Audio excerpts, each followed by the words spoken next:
बुढ़िया ने क्यों चुराई गणेश जी की खीर। एक बार गणेश जी को खीर खाने की इच्छा हुई तो वे मुट्ठी भर चावल और प्याली में दूध लेकर पृथ्वी लोक की ओर चल पड़े।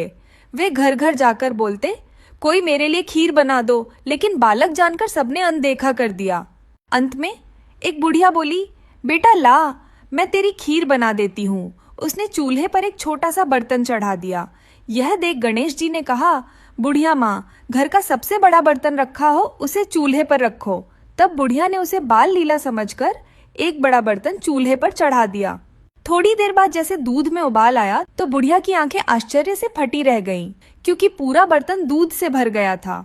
इस बीच गणेश जी ने बुढ़िया से कहा, दादी माँ, मैं नहाने जा रहा हूँ और आने के बाद खीर खाऊंगा। यह कहकर नहाने चले गए। कुछ देर बाद बुढ़िया के पोते पोती आए और कहने लगी कि उन्हें भूख लगी है, तो बुढ़िया ने उन्हें भर पेट खीर खिला दी। तभी अचानक खीर की सुगंध से खींची एक पड़ोसन भी चली आई तो बुढ़िया ने उसे भी एक कटोरी खीर दे दी। बुढ़िया के बेटे की बहू भी ये सब देख रही थी तो उसने भी चुपके से एक कटोरा खीर खा ली और एक कटोरा खीर को छुपाकर ले गई। बड़ी देर हो गई थी और गणेश जी नहाकर नहीं आए तो बुढ़िया से भी रहा नहीं गया, तो उसने एक कटोरा खीर ली और दरवाजे की ओट में जाकर बोली, आरे गणेश या खीर खा ले। यह कहकर खीर खाने लग गई।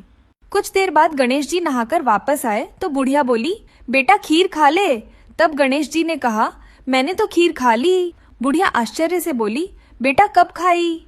तो गणेश जी बोले, जब तेरे पोते पोती, बहू और तूने खीर खाई तभी मेरा पेट भर गया था। तब बुढ़िया ने शर्मिंदा होकर कहा, बेटा बची हुई खीर का क्या करूं? तो गणेश जी ने कहा कि सारे नगर में बांट दो। बुढ़िया ने खीर सारे नगर में बांट दी, फिर भी खीर कम नहीं हुई। जब नगर के राजा को यह बात पता चली तो उसने बुढ़िया को दरबार में बुलाया और बर्तन भी मंगा लिया। जब राजा ने बर्तन का ढक्कन उठाया तो उसमें कंकड़ पत्थर भरे हुए थे। राजा ने डर के मारे बर्तन बुढ़िया को वापस लौटा दिया।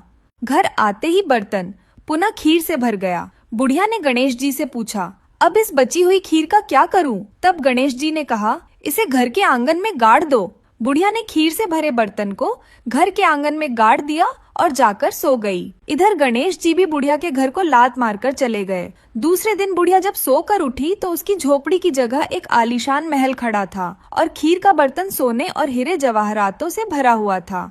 हे गणेश भगवान, जैसा धन बुढ़िया को दिया वैसा सबको देना। कथा कहने, सुनने और हुंकार भरने वालों पर अपनी कृपा दृष्टि बनाए रखना। यदि कथा पसंद आई हो तो कमेंट में जय गणेश जरूर लिखें।